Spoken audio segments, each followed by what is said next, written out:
Hi guys, welcome back to my channel. I'm sorry about that intro, it just wasn't doing. So today we are going to be making a fruit cake in a pot. Can you believe that? I made this fluffy, perfect fruit cake in a pot. I swear, in my kitchen pot. And I'm also going to be showing you guys a comparison between baking in a pot as well as baking in a regular conventional oven. So basically I baked two of those pans, one in a pot and one in an oven, so you guys can see the difference. And I was really surprised, I swear to God, I was so surprised. Can you believe that cake was baked in a pot? So if you don't have an oven in your house, this is the trick, guys. This is the video for you, and you have to watch it to the end so you can understand what I am talking about. Okay, so guys, I'm going to give you guys 3 different tricks to baking in a pot.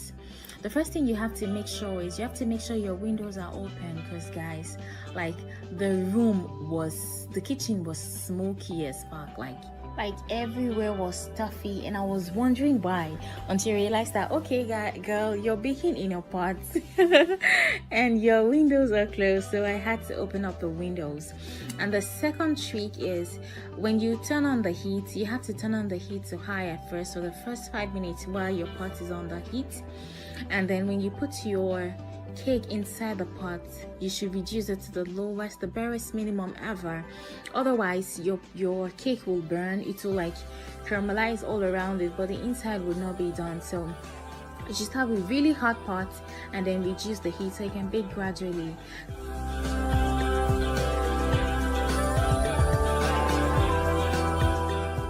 So guys, the fourth trick is to use a pot that is big enough for air to circulate inside your pan.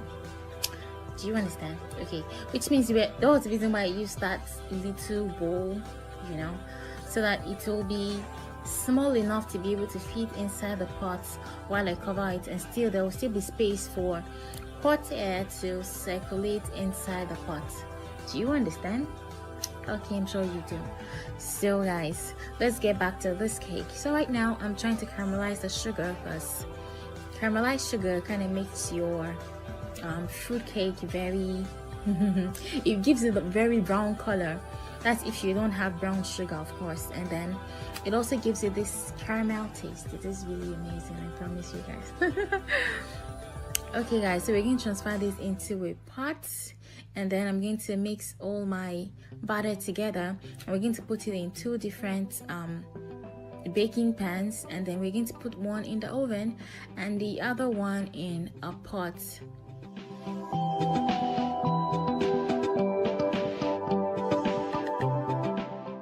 So guys, it's time to like make the batter for our cake. So we're pouring our 4 egg yolks into the bowl, and then 250 grams of butter, melted butter of course, and then we're going to stir that together, and then we're going to add to that our caramelized sugar. It's important at this stage to stir really well, because you want the caramel to melt in the butter and in your wet ingredient basically. And then we're pouring in like half a cup of kefir, and then stir it really well. So now it's time for our dried ingredients. So we need 2.5 cups of flour, and then you're going to stir it well. It's important that you don't overstir, because when you overstir your cake, it kind of beats out the gluten, and you don't want the cake to be tough. You want it to be crumbly and nice, you know, and spongy.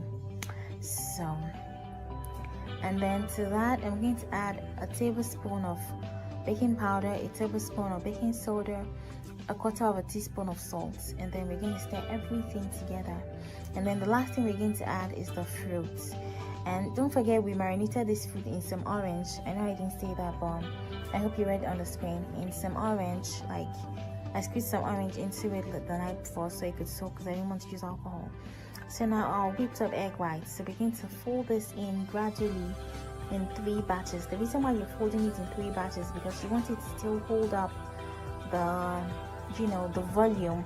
You don't want to deflate the old egg white that you bake, so you should fold it in 3 or 2 batches if you like. So this one I'm folding it in 3 different batches, so it can be really nice and fluffy and voluminous. The reason why I'm doing this is because normally I don't bake my cakes this way, but I'm doing this because I'm going to bake one in a pan and in a pot, and I want it to give it as much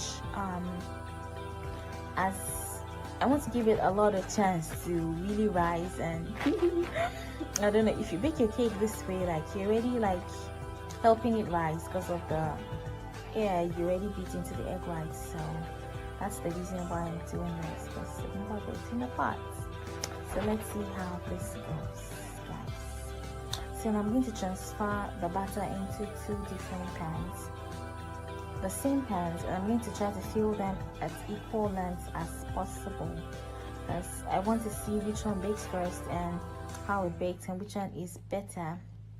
You get? So I'm going to be using this non-stick pot and then I'm going to cover the pot and then leave it on for at least 20 minutes before I touch it, and make sure to reduce the heat to the lowest possible. So now I'm going to transfer the other one into the oven and then wait for maybe 30-40 minutes and come back and check it. So guys, this was 42 minutes later. It's so funny. The other cake I baked in the oven was baked within 24 to 27 minutes, but this one took around 40, almost 50 minutes. And it's important to note that the first 20 minutes when I opened the pot, like the outside was brown but the inside was still not done at all, and the whole place was full of smoke. So what I had to do was to open the window and reduce the heat. And I think this cake is done. See, the knife come down clean, and then it is drier. I think it's a little drier than the other one, and it is spongier. I don't know how, but like I'm so surprised, like seriously, it is drier and spongier than the one that was baked in the oven. And if you notice, I didn't put the pan directly on top inside the pot. I put it on top of something, that way the heat was not directly on the baking pan. So see how dry this cake is, see how dry, but see how moist this one is. Wow. Okay, so guys, I'm going to take it out of the pan and show you guys how the look on the inside. So we're going to slice it open in the middle, so to be perfect. See how spongy, so spongy. Okay. So guys, we're going to cut this cake in the middle and see what it looks like inside. So let's see. Wow. Still very hot.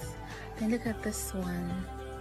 This one already had time to cool down. Like, this one is moist and just, you know, chilled. The other one is drier and spongier, but they're still very perfect cakes. See, this was one I baked in the pot. See how spongy it is. Like, guys, if you don't have an oven in your house, you can bake in a pot. Definitely bake in a pot. So give me a thumbs up and subscribe and tell me what more videos you want to see.